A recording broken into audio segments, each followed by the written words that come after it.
यदि पत्नी पति का सम्मान नहीं कर रही है, पति को खूब परेशान कर रही, खूब परेशान कर रही है, और बच्चे देख रहे हैं कि मेरी माँ मेरे बाप को कितना परेशान कर रही है, बच्चा देख रहे हैं बहुत परेशान कर रही है।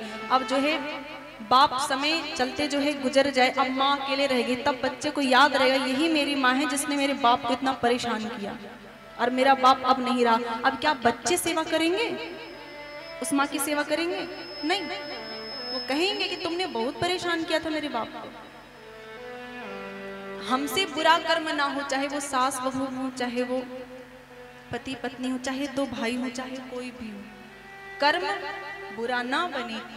एक बार भगवान को ना मानो चलेगा, मैं तो यहाँ तक भी कहती हूँ, एक बार भगवान को ना मानो तो चलेगा, पूजा ना करो तो चलेगा, पर कर्म अच्छे करना, किसी के साथ गलत मत करना, किसी को दुख मत देना। और यही भजन है। भजन को क्या आपको लगता है ये करताल बजा करके भजन गाना ही भजन है? नहीं, यह तो भजन है, पर आदत बुरी सुधार लो बस हो गया।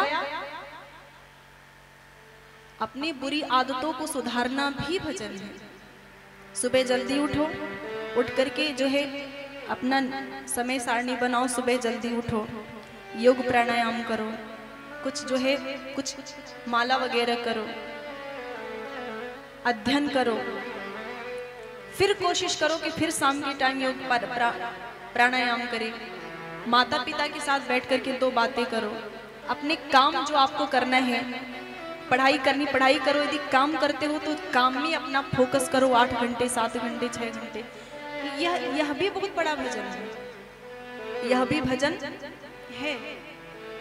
अपनी आदतों को अच्छा कर ले, अपने कर्मों को अच्छा कर ले, क्योंकि कोई किसी का साथी नहीं है, कोई किसी का साथी नहीं। आपको लगता है जो है पत्नी को लगता है पति साथ देगा, पति को लगता है पत्नी साथ देगी, बेटे को लगता है माँ बाप साथ देंगे, पर माँ बाप साथ भी देते हैं तो अभी कुछ समय में छोड़ के चले जाते हैं। कोई किसी का नहीं है, बस कर्म अपना है। कर्म नहीं सत्कर्म। हमारे यहाँ कहा जाता है कर्म ही पूजा है, मैं कहती हूँ कर्म ही पूजा नहीं है, सत्कर्म ही पूजा है। क्योंकि ये पढ़ते हैं लोग कर्म ही पूजा है और कहते हैं कर्म ही पूजा, भाई हम तो कर्म कर रहे हैं। अब वो कर्म आप कर कौन सा, कुकर्म कर रहे हो कि सत्कर्म कर रहे हो, ये भी तो देखना पड़ेगा। कर्म भी 2 प्रकार के होता है ना, एक सत्कर्म एक कुकर्म। तो आपको सत्कर्म ही पूजा है, अच्छा कर्म ही पूजा है। आप होश में रहो और जो भी करो होश में रह करके करो कि मैं क्या कर रहा हूं। अब यहाँ पे एक बात मैं ये कहूंगी कि आपको लगता है मैं अच्छा हूं, मैं अच्छा तब हूं जब मैं लोगों के साथ अच्छा करता हूं, सबके साथ में अच्छा करूं तो मैं अच्छा हूं, पर ये भी सही नहीं है।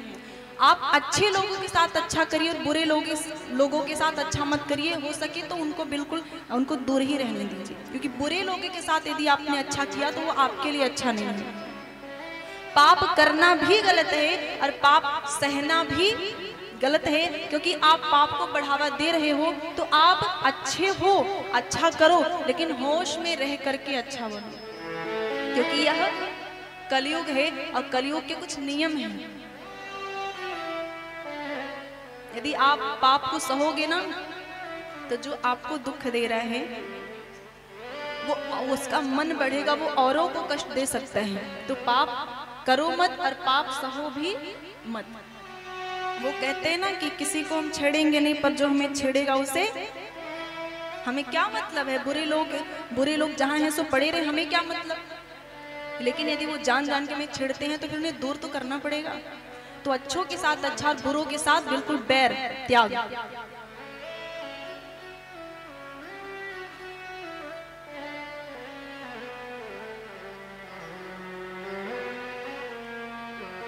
कबीरदास जी ने तो बहुत सारे ऐसे दोहे लिखे हुए हैं, ना काहू से दोस्ती ना काहू से बैर। तो भजन करने का अर्थ है कि आप अच्छा कर्म करो और कर्म ही साथी है, इसलिए कर्म अच्छा ही करो, मैं बार बार कहती हूँ। और अभी आज की कथा है, फिर कल की शेष कथा है, तो ये सब कहना बनता है।